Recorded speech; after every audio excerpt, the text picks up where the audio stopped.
신바람 사연 아파트. 오늘의 사연 시작하겠습니다. 안녕하세요. 매번 사연을 듣기만 했는데 오늘은 제 이야기를 해보러 왔습니다. 어떻게 시작해야 할지 조금 두서가 없더라도 이해해주세요. 저와 남편은 결혼 전문 중개업체를 통해 만난 사이입니다. 제가 어디 부족하고 그래서 업체를 통해 남자를 만난 건 아니고요.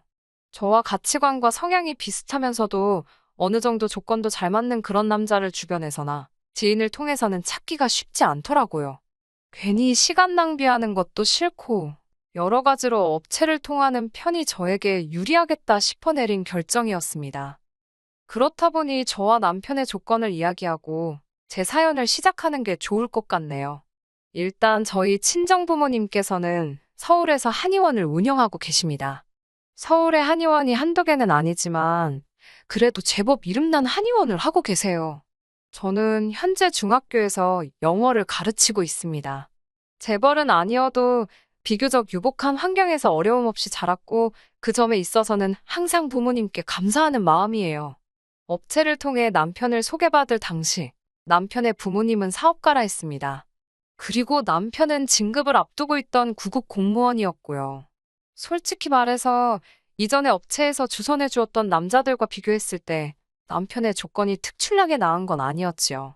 하지만 그럼에도 불구하고 남편과 부부의 연을 맺게 된 건 남편의 성실하고 우직한 성격이 제 마음을 사로잡았기 때문이에요. 하지만 막상식을 올리고 나서 남편에 관한 많은 것들이 거짓이었음을 알게 되었습니다. 일단 어머님, 아버님이 사업가라는 건 그건 참 사업장의 규모라던가 직원 등을 제가 좀 더 꼼꼼히 따져봤어야 하는데 업체 말만 듣고 대수롭지 않게 넘긴 것이 화근이었어요. 아버님이 말씀하신 사업이란 건 아버님 자신과 어머님까지 포함하여 총 직원 수 4명의 가게였지요. 제가 남편에게 왜 처음부터 솔직히 말하지 않았냐 물으니 사업이라는 게 눈에 보이는 게 전부가 아니랍니다. 어떻게 결혼 전에 이런 걸 눈치채지 못했을 수 있냐? 만약에 그렇게 물어보신다면 저도 억울하지만 할 말이 있습니다. 저와 남편은 일단 반반 결혼을 했어요. 제가 먼저 반반 결혼을 하자고 했고요. 괜히 시작부터 도움을 받고 그걸로 발목 잡혀 이리저리 끌려다니며 살기 싫었거든요. 물론 친정부모님께선 그래도 남자 쪽에서 집을 해오고 우리 쪽에서도 혼수랑 예단을 그 수준에 맞춰서 해가면 소위 끌려다닐 일은 없을 거라고 하셨지만 그냥 깔끔하게 저는 제 능력으로 남편은 남편 능력으로 그렇게 두 사람이 힘을 합쳐 시작하면 일이 훨씬 편하지 않겠나 싶었거든요. 그래서 소위 시부모님의 재력을 엿볼 기회가 없었네요. 아무튼 지나간 일을 탓해서 무엇하겠나 싶어 이미 결혼식은 올렸고 앞으로 잘 살면 된다고 생각했습니다. 그래서 남편에게도 지난 일을 문제 삼아 흠을 잡거나 따져묻거나 그런 행동은 하지 않았어요. 하지만 오히려 제가 너무 순순히 단념을 해서 그랬던 건지 결혼한 지 한 달도 채 되지 않아서부터 어머님께서 자꾸 저를 자극하시더라고요. 처음 시작은 보약이 문제였습니다. 원래도 체력이 좋은 편이 아닌데 결혼을 하고 나니까 체력이 더 떨어지는 게 느껴지더라고요. 부모님과 같이 살 때는 솔직히 제 몸 하나만 신경 쓰면 됐지. 제가 살림이며 요리며 할 이유가 없었어요. 집에 일을 도와주러 오시는 분도 계셨고. 그런데 결혼을 하고 나니까 해봤자 티도 안 나는 그렇지만 안 할 수 없는 잡다한 일들이 많더라고요. 그렇다고 남편이 아예 살림을 모른 척 한 거는 아니에요. 그 사람도 그 사람 나름대로 하기는 했는데 그 사람도 안 하다 하는 일이라 그런지 한다고 해놓은 걸 봐도 제 성에 차질 않았습니다. 제가 독박 살림을 했다 뭐 그런 건 아니지만 그래도 결국엔 제가 해야 하는 일이 많았어요. 그렇다 보니 순식간에 3kg도 넘게 빠졌고 그런 제 모습을 본 친정부모님께선 걱정을 많이 하셨지요. 당장이라도 일하는 사람을 하나 쓰라며 친정어머니께서 야단이셨지만 솔직히 어쨌든 처음으로 독립을 했고 제 살림이다 생각하니까 남의 손을 빌리기가 싫더라고요. 그러자 친정아버지께서 그러면 보약이라도 한 채 해주겠다 하셔서 그럼 그건 감사히 먹겠다 했습니다. 그렇게 보약 한 채를 받아서 집 냉장고에 넣어뒀어요. 그런데 며칠 뒤 하루는 연락도 없이 어머님께서 오셨습니다.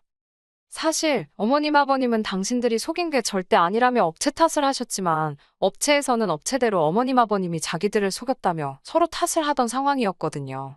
제 추측이지만 이후로 어머님께선 제가 그 일로 인해 당신이나 아버님 혹은 남편을 무시하는 건 아닌지 아주 눈에 쌍심지를 켜고 저를 감시하는 것 같더라고요. 그래서 아무 때나 연락하시고 찾아오시고 하지만 어찌됐건 남편과 결혼을 결심한 건 제가 내린 선택이었고 저는 제 선택에 책임을 지는 성격이었기 때문에 어머님의 행동들이 이해가 되질 않았네요. 아무튼 그렇게 찾아오신 어머님께서는 마치 제 흠이라도 잡으려고 작정이라도 하신 듯 화장실이며 부엌이며 다 살펴보기 시작하셨습니다. 당연히 마음에 안 드셨을 거예요. 남편이나 저나 일이 많아서 청소고 뭐고 할 정신도 없었고 그저 사람 사는데 이 정도면 됐다 싶은 수준만 유지하고 있었으니까요. 그리고 아니나 다를까 냉장고를 열어보신 어머님께서는 혀를 차셨습니다. 어떻게 가정주부가 냉장고를 이렇게 텅텅 비워둘 수가 있냐며 잔소리를 하시길래 어머님 제가 전업이 아니고 일을 하지 않냐며 대꾸를 했어요. 오히려 퇴근은 남편보다 제가 더 늦는다고요. 그러자 어머님께선 그러면 아침에 일찍 일어나면 되지 않냐고 하시더니 아니면 너네 엄마한테라도 해달라고 하라시는 거예요. 황당해서 저희 어머니도 일하시지 않냐고. 그러지 말고 어머님이 좀 해주세요. 그랬습니다. 어머님은 점심 드시고 출근하시니까 오전에는 시간 많으시지 않냐고요. 그러자 어머님께선 어이가 없다는 듯 저를 쳐다보시더니 어떻게 며느리가 시애미한테 반찬해달라는 소리를 하냐며 참 뻔뻔하답니다.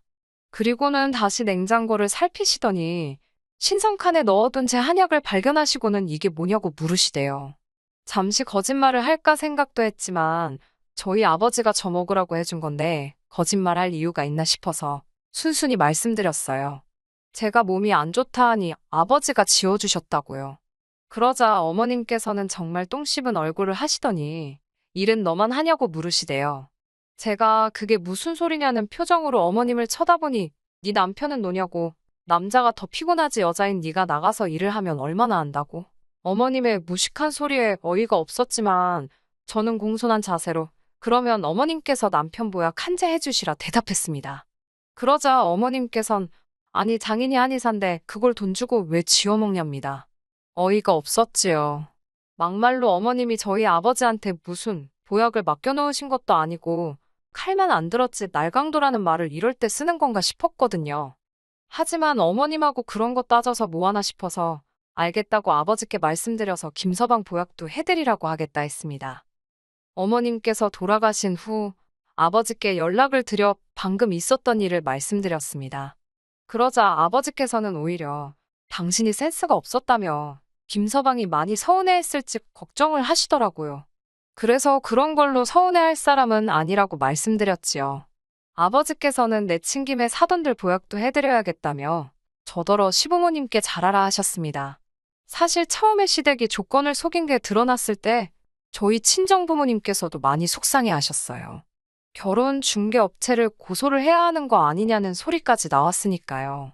하지만 결국엔 저처럼 저희 친정부모님께서도 꼼꼼히 살피지 못한 당신들을 탓하셨습니다. 솔직히 지금 와서 생각해본들 의미는 없지만 저희 어머님 아버님, 특히 어머님께서 작정을 하고 저와 저희 부모님을 속인 게 아닌가 싶기도 해요.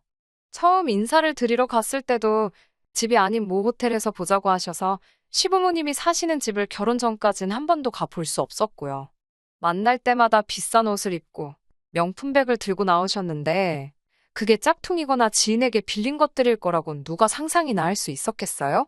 심지어 저에게 당신 며느리가 되어주기로 해서 고맙다며 용돈으로 쓰라고 현찰로 500만 원을 주셨는데 그것도 알고 보니 남편이 모아둔 돈의 일부였으니까요. 아무튼 이 모든 것을 감내하고도 지키려던 결혼이었습니다. 남편을 너무 사랑해서 그랬다고 하면 솔직히 거짓말이고 앞서 말씀드린 대로 제 책임감과 동시에 주변 사람들의 눈이 두려웠기 때문이에요. 하지만 결국엔 이렇게 남편과 갈라서기로 마음을 먹었습니다. 그리고 단언컨대 이 모든 건 어머님의 욕심에서 비롯된 게 맞아요. 어머님이 말씀하신 대로 남편뿐만 아니라 어머님 아버님까지도 보약을 해드렸습니다. 솔직히 이 정도 갔으면 시댁에서도 저희 부모님께 최소한의 성의 표시는 해야 한다고 생각했지요. 하지만 성의 표시는 고사하고 오히려 말도 안 되는 소리를 하셨더라고요. 며칠 뒤 친정어머니께서 전화를 걸어오셨습니다. 방금 사돈이 왔다 가셨다며 알고 있었냐고요. 저는 전혀 몰랐다고 혹시 무슨 일이라도 있었는지 여쭙습니다. 그러자 친정어머니께서 몹시 불쾌한 목소리로 충격적인 이야기를 털어놓으셨어요. 저희 시어머니께서 5사람치의 보약을 주문하셨답니다. 신우가 시집을 간다는데 그 예비 시댁에 선물할 거라면서요. 어이가 없는 건 그 한약을 모두 공짜로 해달라고 그랬답니다. 사돈 처녀 시집 가는데 그 정도는 해주실 수 있는 거 아니냐며. 듣고 있는데 진짜 어이가 없더라고요. 저는 일단 친정어머니께 그 부탁 안 들어주셔도 된다고 절대로 내리지 마시라 했습니다. 하지만 친정어머니께서는 마음 같아선 당연히 안 해주고 싶지만 그랬다가 당신 딸 그러니까 제가 미움이라도 사면 어쩌나 싶어서 걱정이라셨어요. 그런 어머니께 저는 다시 한번 제가 어머님과 잘 이야기할 테니 마음 쓰지 마시라고 말씀드렸고요. 분한 마음을 삭히고 있는데 퇴근한 남편이 집에 들어오대요. 저는 남편더러 시댁에 가자고 했습니다. 그러자 남편은 연락도 안 드리고 이렇게 가면 어머님께서 안 좋아하실 거라고 이제 막 퇴근하고 들어오셔서 피곤해 하실 거랍니다. 저는 됐다고 어머님도 아무 때나 오시니까 그냥 가자 했습니다. 상황이 심상치 않음을 느꼈는지 남편도 저를 더는 말리지 못하더군요. 그렇게 차로 30분 정도 달려 시댁에 도착했습니다. 어머님께서 어이가 없다는 듯 현관을 열어주셨어요. 피곤하신 거 안다고 저희도 피곤하니 본론만 말씀드리겠다 했습니다. 그러자 어머님께선 제가 말하는 태도를 흠잡아 벌써 한마디 하려고 하셨지만 제가 먼저 말을 이어갔어요. 저희 친정부모님께 무슨 신우예비 시댁 식구들 한약을 지어달라 하셨다는데 그게 사실이냐고요. 그러자 어머님께선 그걸 벌써 너네 엄마가 너한테 얘기했냐면서 생각보다 입이 싸네. 그러시는 거예요. 제가 정색을 하며 아무리 사돈지간이어도 저희 어머니가 어머님보다 나이도 1살 더 많으시다고 말씀 조심해달라 했습니다. 어머님께서 어이가 없다는 듯 저를 쳐다보셨지만 저는 무시하고 말을 이어갔어요. 보약을 하실 거면 돈을 내시라고 저희 부모님한테 한약 맡겨놓으셨나고 물었지요. 그러자 신우가 나서서 저한테 한 소리 하더군요. 신우는 남편보다 2살이 많고 이번이 2번째 결혼이에요. 신우가 저더러 하는 말이 시집온 지 1년은커녕 반년도 안 된 며느리가 시어머니 무서운 줄을 모르고 멋대로 밤중에 시댁에 찾아와서 따박따박 따지는 법이 어디 있냐입니다. 저는 신우에게 잘 모르면 빠져 있으라 했어요. 그리고 신우예비 시댁 보약은 도대체 누구 머리에서 나온 생각이냐고 혹시 형님이 어머님 떨어 해달라고 했냐고 따졌습니다. 그러자 신우가 해달라고 할 수도 있는 거 아니냐며 한가족끼리 그런 거 하나 못 해주냐고 그래요. 어이가 없어서 저희 부모님이랑 형님이랑 한가족이냐고 정말 그렇게 생각하냐고 물었습니다. 그러자 신우도 뭐라 말은 못하고 시근덕거리기만 하더라고요. 집으로 돌아오는 길에 남편이 저에게 말을 붙이대요. 아무리 그래도 그렇지 신우나 시어머니나 다 저한테는 윗사람인데 말을 너무 막 하는 거 아니냐면서요. 저는 어머님이 먼저 우리 친정부모님을 뭘로 보셨는지 경우 없이 행동하시더라. 지금 나한테 한 말 그대로 어머님께 가서 먼저 하고 오라 했습니다. 그리고는 그렇게 못할 것 같으면 내 편 못 들 것 같으면 가만히 중간이나 잘 지키고 있으라고 써붙였네요. 그리고는 얼마간 조용했습니다. 어머님이 화가 단단히 나셨는지 연락이 없으셨는데 그게 그렇게 편하더라고요. 물론 그 평화가 오래 가지는 않았지만요. 퇴근 준비를 하고 있는데 친정어머니께서 이게 무슨 일인지 모르겠다며 연락을 해오셨어요. 무슨 일인가 들어보니 어떤 가족이 와서는 저희 아버지가 지은 한약을 먹고 온몸에 두드러기가 났다며 난리를 치더랍니다. 그런데 먹다 남은 거라며 들고 온 한약 봉지를 보니까 저희 부모님 한의원 게 아니더래요.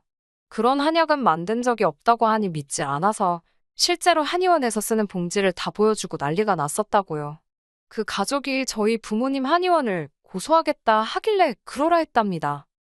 듣고 있는데 어이가 없어서 정말 이 한의원에서 직접 산 게 맞는지 물어보셨냐니까 선물 받았다고 하더랍니다. 그러면서 그 사람들이 선물 받을 때 받은 명함이라고 보여주길래 사진을 찍어뒀다며 저에게 그 사진을 보내주셨어요. 그런데 사진을 확인한 순간 이 모든 일이 어떻게 벌어진 일인지 퍼즐 조각이 맞춰지더라고요. 그 명함은 제가 어머님께 드린 거였습니다. 언젠가 어머님이 부모님 한의원 명함 좀 달라시길래 급한 대로 제가 가지고 있던 걸 드렸거든요. 그런데 그 명함이 처음에 시범으로 몇 장 뽑았던 거라 전화번호 하나가 잘못 나와서 제가 임의로 수정을 해놨었지요. 그런데 사진 속 명함이 바로 제가 수정한 그 명함이더라고요. 저는 바로 시댁으로 달려갔고 아니나 다를까 어머님께서 절 붙들고는 잘 왔다며 저 때문에 지금 사단이 났답니다. 그게 무슨 말씀이시냐 하니 하시는 말씀이 저희 집에서 보약은 안 해준다 하지. 그런데 신우예비 시댁에는 보약을 해서 보내겠다고 호언장담을 했지. 결국 고심 끝에 인터넷에서 보약을 사셨다대요. 그리고는 신우예비 시댁에다간 저희 부모님 한의원 명함을 같이 주면서 이 사람들이 당신 사돈인데 아주 신경 써서 만들었다며 선물을 하셨다는 거예요. 한마디로 원산지도 모르는 어디 싸구려 한약재에다 저희 부모님 이름을 판 거지요. 너무 화가 나고 속상해서 어머님께 어떻게 그러실 수가 있냐고 따졌습니다. 어머님께선 미안하게 됐다면서도 그러면 넌 네 신우가 시집도 못 가고 저렇게 평생 혼자 늙어 죽었으면 좋겠냐입니다. 그런 어머님의 뻔뻔한 태도에 전 할 말을 잃었고 어머님께서는 기왕 이렇게 된 거 한 번만 더 신세 좀 지자시대요. 어처구니가 없어서 뭐라 대꾸도 안 하고 있는데 하시는 말씀이 저희 부모님 떨어 그 남자 식구들한테 선물 받은 그 한약은 당신들이 지은 게 맞다고 좀 해달래요. 곧 나을 거라는 말도 좀 해주고요. 말 같지도 않은 어머님의 말씀에 정말 뭐라 해야 할지 저는 어머님께 제정신이시냐 했습니다. 같이 있던 신우가 저더러 그러니까 그깟 보약 좀 해주는 걸로 왜 치사하게 굴어서 일을 이렇게 복잡하게 하냐고 따지대요. 저는 신우한테 분수에 맞는 사람이나 만나라고 괜히 네 부모 등골 빼먹지 말라고 싸붙였습니다. 어머님께도 저희 부모님 이름 한 번만 더 파시면 가만히 안 있는다고 명예훼손으로 고소할 거라 했어요. 아마 어머님이 하신 행동이 법적으로 한두 개만 걸리는 건 아닐 거라고. 그러니 저 열받게 하지 마시라고도 했지요. 그러자 어머님께서는 제가 시댁 알기를 모같이 안다며 진작에 알고 있었답니다. 제가 당신을 무시하는 거려. 반성은 고사하고 조금의 미안함마저 느껴지지 않는 어머님의 태도에 진절머리가 나더군요. 그때 신우에게 들었는지 남편도 시댁으로 왔습니다. 남편이 저를 잡아 이끌며 집에 가자고 집에 가서 이야기하자길래 됐다 했어요. 이렇게 경우 없는 어머님하고 한시도 더 가족이란 이름으로 얽혀있기 싫다 했습니다. 이래서 기우는 결혼은 하는 게 아닌가 보다고 하니 남편이 말이 너무 심한 거 아니냐며 언성을 높이더군요. 솔직히 남편이 언성을 높인 건 그때가 처음이었기에 조금 충격적이긴 했지만 그렇다고 그동안은 제 편을 들어준 건 아니니까요. 그나마 중간에 있을 때는 서운한 건 없었는데 팔은 역시 안으로 굽는구나 싶어서 그냥 여기까지만 하자 했습니다. 솔직히 말하면 그 짧은 두세 달의 시간 동안 제가 너무 지쳤던 것 같아요. 결혼 업체에서는 제가 결국 헤어지기로 했다 하니 정말 미안하다 사과를 해왔습니다. 그리고 덧붙이기를 자기들이 아무래도 이상해서 서류를 검토해보니 시댁에서 서류를 위조한 것 같다며 자기들도 지금 시댁을 고소할 예정이라며 저는 제가 도울 게 있으면 돕겠다고 했습니다. 그리고 신우는 결국 파혼했어요. 그 남자 쪽에서도 신우와 시댁의 실체를 알아차린 건지 그놈의 체면 때문에 진작에 갈라서야 했을 걸 여기까지 질질 끌고 왔다는 사실이 솔직히 부끄럽고 속상합니다. 그래도 더 늦기 전에 지금이라도 제 자리를 찾았다는 게 다행이다 싶네요. 당분간은 건강관리에 힘쓰며 지낼 생각이에요. 끝까지 들어주셔서 감사합니다. 오늘의 사연은 여기까지입니다. 구독과 좋아요, 알람 설정 부탁드리고 더 좋은 사연으로 다시 찾아뵙겠습니다. 감사합니다.